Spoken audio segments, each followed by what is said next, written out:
All right, Dennis, 1-6. Are the 49ers really that bad? There's some tough guys in that locker room that don't think so. Take away the takeaways, maybe we're talking about a different game, but you can't. We're not into any moral victories here. We're as far away from one as we could have today, but you know, we have to fix the turnovers. And once we fix the turnovers, then we have a chance to start playing football. I feel like our defense played really well the whole game. We just kept putting them in bad situations, and I mean, that's on the offense, and we got to learn how to hold on to the ball, and you got to eliminate turnovers. Hold on to the ball, obviously, has become unfortunately a theme the last couple of weeks, so got a lot of stuff to work on. We keep asking C.J. Beathard, can they win with him? 7 interceptions and 3 lost fumbles in 4 starts. By no means is it 100% on C.J. Of course, he's got to do better, I got to do better, and we got to do a lot better around him. What is stopping you from seeing what Mullins has in? Because C.J. is the best quarterback we have in our building. Stuff as it is, losing like that, you just got to put it behind you. And we got 9 games left. You know, we got an opportunity to really turn the season around. We played good, played great, but there's a standard we got to hold, and we got to finish, and, you know, create more turnovers, and just, you know, balls to the wall.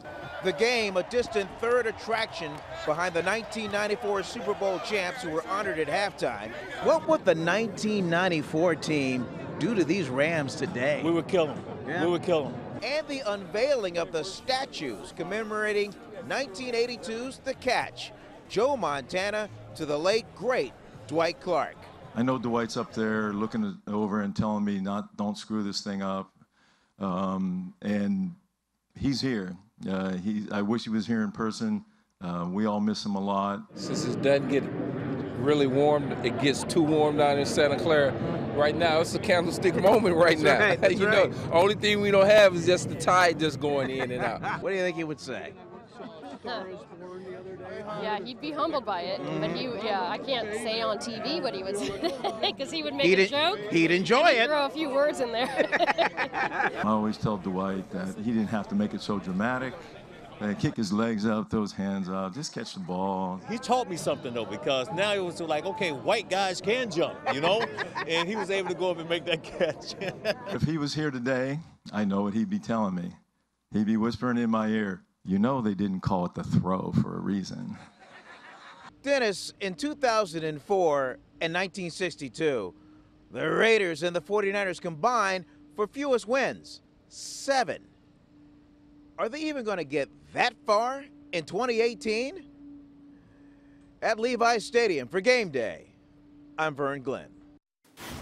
Thanks, Vern. Alongside Lorenzo Neal, Channel 5 football analyst. And this was ugly. The 49ers have been in the majority of the games this season, but they were completely outplayed on both sides of the ball today. You're absolutely right, Dennis. And you saw today, they were just outmanned, outgunned. You saw Donald take over the game. 4 sacks, 4 out of the 7 sacks. This is a man-child, guy that you can't one-on-one block. 49ers just today, they just ran into a better team. And we know that the Rams right now, they're probably the best team in the National Football League. Yeah, it looks Super Bowl bound to me. I'd bet on them at this point.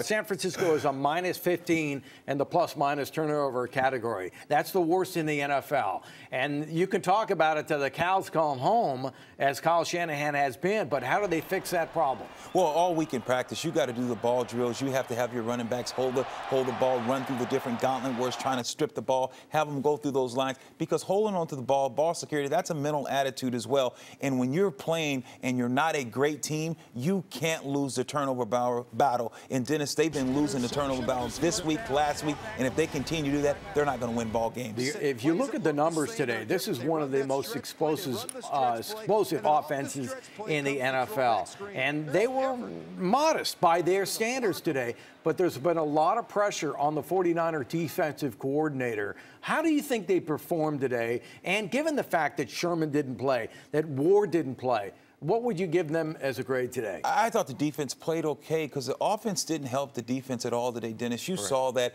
giving the Rams a short field, when you have one of the best offenses in football and you give them a short field, that doesn't very well for your defense. But you still held them to a couple field goals, which was nice. But there's a lot of times today, you saw, Dennis, you and I were watching the game, and there was a breakdown in coverage. Sometimes you had 4 guys covering one receiver, and another receiver's running wide open down the field. When you're not that good of a team, you can't have fundamentally breakdown in the secondary if you expect to win. Finally, if you look at the head of the schedule, what you got? The Raiders. You got Arizona at Arizona. You got the Raiders, a 1-4 football team in a bye week, and the New York Giants. Right. So if you're San Francisco, before this game, they were very competitive in most of the games. That schedule favors you. It really does, and this is going to really get to see the true character of this team and see if Cal Shanahan still has these guys playing and competing. That's the one thing that Cal Shanahan was able to do last year, is have guys continue the fight even when you're out of the playoffs. And now we're going to see if these guys still are going to stand up and play, because these are 3 games that are winnable. I don't sense any problem in that locker room, right? No, I don't either. I don't either. Yeah.